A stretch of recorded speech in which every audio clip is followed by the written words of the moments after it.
Pemirsa, Kejaksaan Agung membentuk tim penyidik khusus mengusut kasus yang menyeret ex-Jampitsus Febri Adriansyah. Tim penyidik khusus bentukan Kejagung diisi 9 jaksa senior, mayoritas alumni KPK.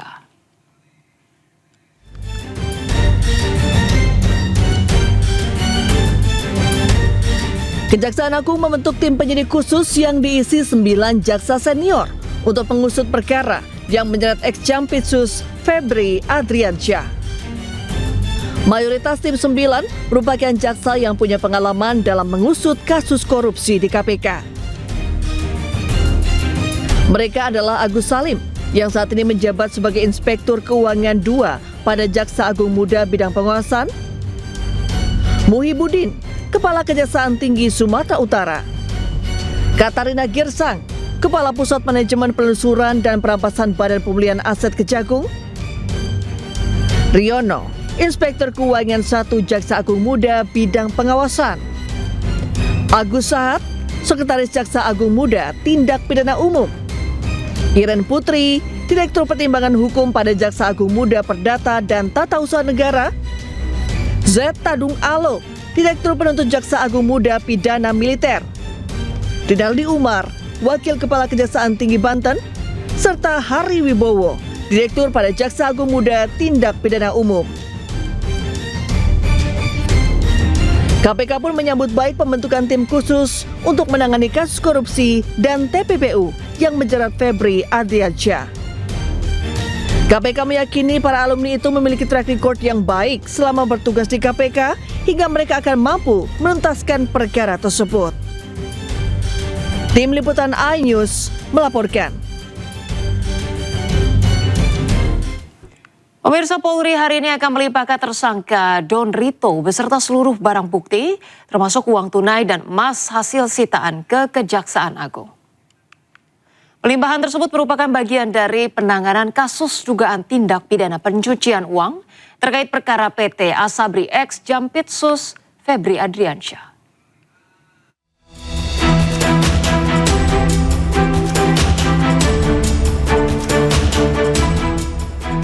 Polri bakal melimpahkan Don Rito, tersangka kasus tindak pidana pencucian uang atau TPPU, PT Asabri termasuk barang bukti ke Kejaksaan Agung. Barang bukti tersebut merupakan temuan penyidik Polri di 12 lokasi, satu diantaranya rumah ex-Jampitsus Febri Adriansyah. Diketahui 3 kasus dugaan korupsi tersebut terkait batubara, Asabri, dan Krakatau Steel.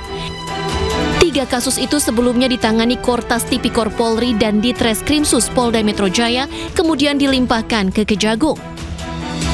Di Reskrimsus Polda Metro Jaya, Kombes Victor Dean Makbon menyatakan perkara Don Rito dilimpahkan beserta sejumlah barang bukti. Adapun barang bukti yang disita kepolisian mulai dari uang hingga emas.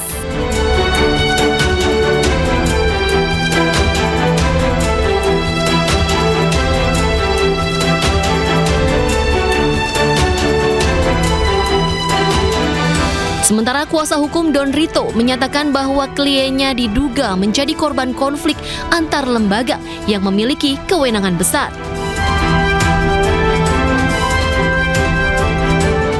Posisi Pak Idon itu ibaratnya gini, ini gajah sama gajah berkelahi nih, ya. Pak Idon itu sebagai pihak pelandu yang digencat habis ketika terjadi perkelahian. Gambarannya begitu. Jadi posisi Pak Idon sebagai pihak yang diinjek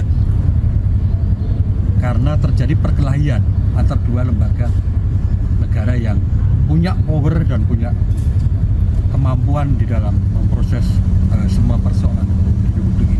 Pertama terkait dengan penanganan perkara Asabri, klaster Pak Tangiat. Terkait perkara itu Pak Idon pasif. Dia tidak kenal Pak Tangiat dan tidak ada interaksi baik secara personal ataupun secara finansial. Terus kedua terkait dengan masalah suplai batu bara di PLN. Sepanjang proses pemeriksaan Pak Idon menyampaikan urusan itu dia juga nggak ngerti dan nggak pernah berinteraksi dengan pihak-pihak yang diperiksa oleh Bareskrim, oleh Kortas maupun Polda sebagai pihak yang menyuplai batubara ke PLN. Yang ketiga terkait dengan persoalan piutang PT CBS dengan PT KNI, anak usaha Krakatau Steel. Itu juga sama. Pak Idon tidak ada hubungan apa-apa dengan urusan itu. Ngerti aja tidak?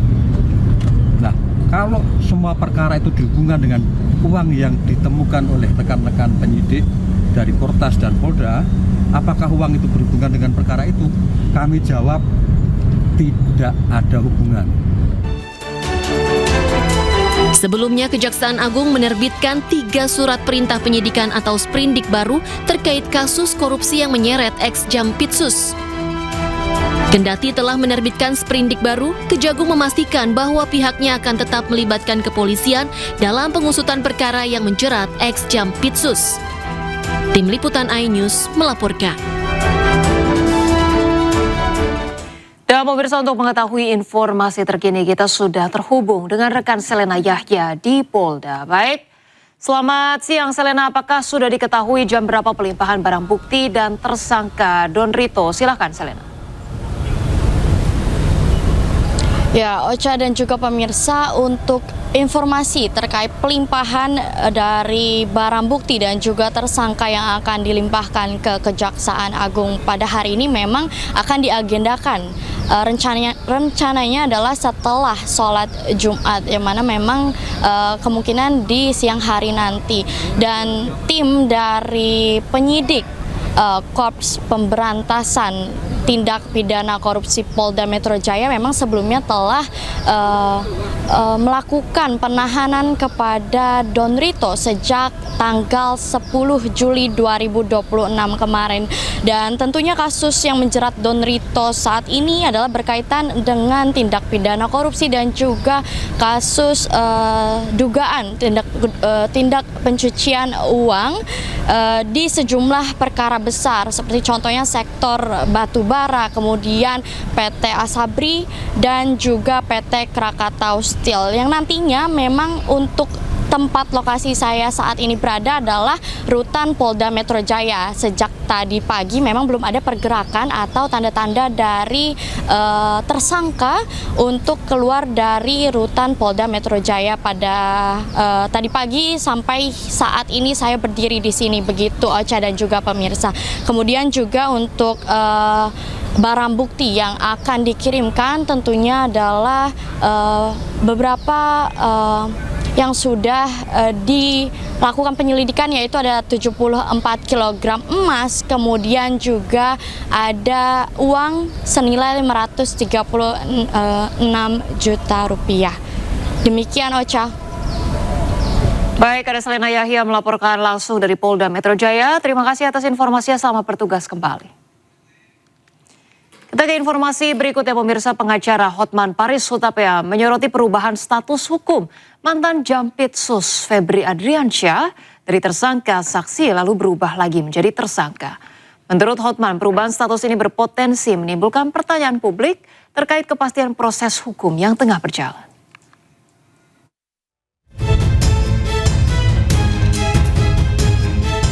Dalam satu hari, status hukum ex-Jampitsus Febri Adriansyah berubah sebanyak 2 kali. Dari tersangka menjadi saksi, lalu diralat kembali jadi tersangka lagi. Rabu sore, Kejagung menerbitkan 3 sprindik baru dan mengumumkan status Febri Adriansyah sebagai saksi. Hal ini jelas berbeda dari Polri yang menetapkan status Febri Adriansyah sebagai tersangka pada 11 Juli lalu. Tidak gugur, tapi kan kita sprindik dulu, terbit. Tidak gugur, yang penting kita terima dulu, kita pelajari semua.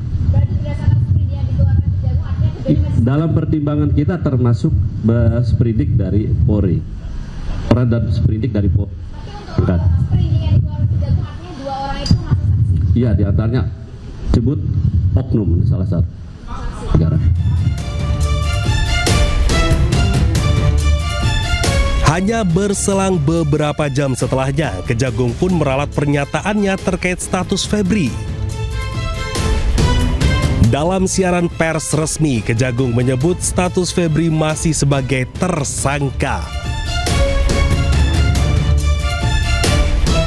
Berubah-ubahnya status hukum ex-Jampitsus Febri Adriansyah ini pun mengundang kritik tajam pengacara kondang Hotman Paris. Melalui unggahan di akun Instagram pribadinya, Hotman pun mengaku heran dengan dinamika penangkapan perkara tersebut. Pernyataan Hotman ini langsung jadi perhatian warganet dan memicu berbagai tanggapan di media sosial. Tim Liputan iNews melaporkan.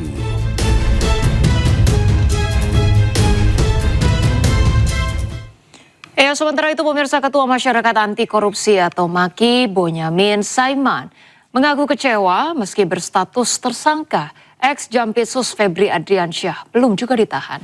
Ia pun berencana untuk mengajukan pra-peradilan dan menggugat Kejaksaan Agung terkait penundaan penahanan ini. Kecewa, kenapa kalau ini sudah ditetapkan tersangka, sudah ada surat perintah penyidikan, sudah ada barang bukti dan juga alat bukti, kemudian tidak dilakukan penahanan. Maka nanti ya gantian saya mengajukan gugatan kepada Kejaksaan Agung karena tidak segera melakukan penahanan terhadap tersangka-tersangka, dalam hal ini FA misalnya gitu. Dasarnya apa? Pasal 158 huruf E KUHP yang baru, di sana dikatakan penundaan tidak sah termasuk objek pra-peradilan. Nah, kalau sudah tersangka tidak ditahan itu kan namanya itu menunda-nunda gitu kan, karena harusnya kan ditahan karena ancaman hukumannya juga tinggi, di atas 5 tahun gitu.